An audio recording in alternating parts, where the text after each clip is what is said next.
Hello, আসসালামু আলাইকুম। Monika blog থেকে চলে আসছি আমি আবার। তো আজকে একটা খুব সুন্দর একটা স্পেশাল জায়গায় যাব। তার আগে বলে নেই, অবশ্যই আমার চ্যানেলে আপনি নতুন হলে চ্যানেলটি সাবস্ক্রাইব করে সাথে থাকবেন। আর নিত্য নতুন ভিডিও পেতে অবশ্যই কমেন্ট করে জানাবেন কী ধরনের ভিডিও দেখতে চান। তো যাই হোক, আজকে আমি যাচ্ছি সবার প্রিয় গোলাপ বাগান। গোলাপ বাগান হচ্ছে সাভার সাইদুল্লাহপুর।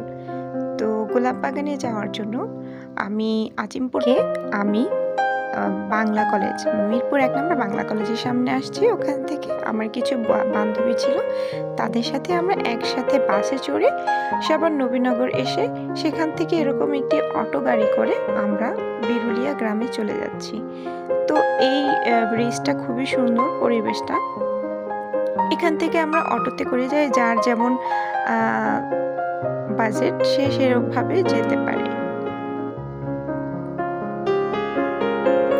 তো আমরা চলে আসছি বিরুলিয়া গ্রামের ভিতর। গ্রামটি আসলে খুব সুন্দর, কারণ গ্রামটির পুরো জায়গা জুড়েই ছোট ছোট করে গোলাপ বাগান লাগানো হয়েছে। আমরা চলে আসছি গোলাপ বাগানের একদমই সামনে। তো এইখানে নেমে আমাদের কিছু দূর হেঁটে সামনেই হচ্ছে গোলাপ বাগানে যেতে হবে। তো দুই পাশে দেখেন সবাই হচ্ছে ফুল এবং বিভিন্ন রকম মাথার ক্রাউন সাজিয়ে বসে আছে। এখান থেকে যে যার প্রয়োজন মতো কিনে নিতে পারবে। এবং এখানে কিন্তু একদম টাটকা সবজি পাওয়া যায়, কারণ এখানে ওরা প্রচুর পরিমাণে আবাদ করে সব ধরনের শাক সবজি। সেক্ষেত্রে এখান থেকে চাইলে কেউ তার কাঁচা বাজারও করে নিয়ে যেতে পারবে। এবং সামনে কিছু দূর হাঁটলেই দেখতে পাচ্ছেন আমাদের কাঙ্ক্ষিত গোলাপ বাগানে আমরা চলে যাব। এই যে চলে আসলাম আমাদের কাঙ্ক্ষিত গোলাপ বাগানে। দেখতে পাচ্ছেন শুধু যে গোলাপ তা না, এখানে চন্দ্রমল্লিকাও লাগানো হয়েছে এবং বিভিন্ন রঙের গোলাপের গাছ এখানে রয়েছে। খুবই সুন্দর এবং খুবই বড় একটি এলাকা জুড়ে এই বাগান বানানো হয়েছে। যার যার জমি অনুযায়ী আলাদা আলাদা করে এক একটি বাগান রয়েছে। প্রত্যেকটা বাগানের মালিক ভিন্ন। বাগানে ঢুকতে হলে অবশ্যই আপনাকে কিছু নিয়ম মানতে হবে। এছাড়া এখন বাগানে খুব একটা ঢুকতে দেয় না, কারণ হচ্ছে সবাই গাছ এবং ওনাদের ইগুলো নষ্ট করে ফেলে। কারণ আমাদের কাছে এটা শৌখিন হলেও ওনাদের কাছে এটা বিজনেস। তো সেক্ষেত্রে একটু সাবধানতা অবলম্বন করাই ভালো।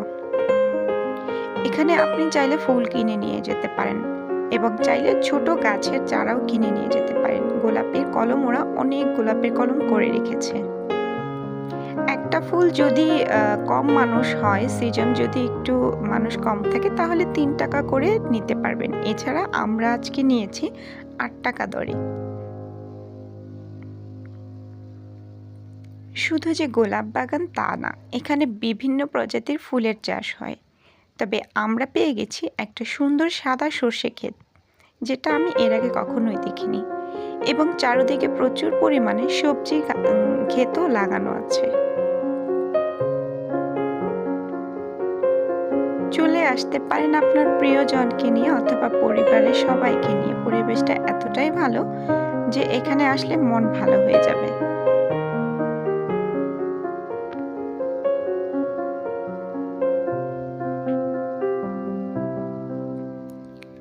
চারিদিকেই যেদিকেই তাকাবো শুধু ফুল আর ফুল। তো সব শেষে আমরা আমাদের দুপুরের খাবারটাও সেরে নিলাম বিভিন্ন রকমের ভর্তার সাথে। যাই হোক, এই হলো আজকে আমার গোলাপ বাগান ট্যুর। অবশ্যই ভিডিওটি ভালো লাগলে সাবস্ক্রাইব করে সাথে থাকবেন এবং কমেন্ট করে জানাবেন কী ধরনের ভিডিও দেখতে চান। Thank you.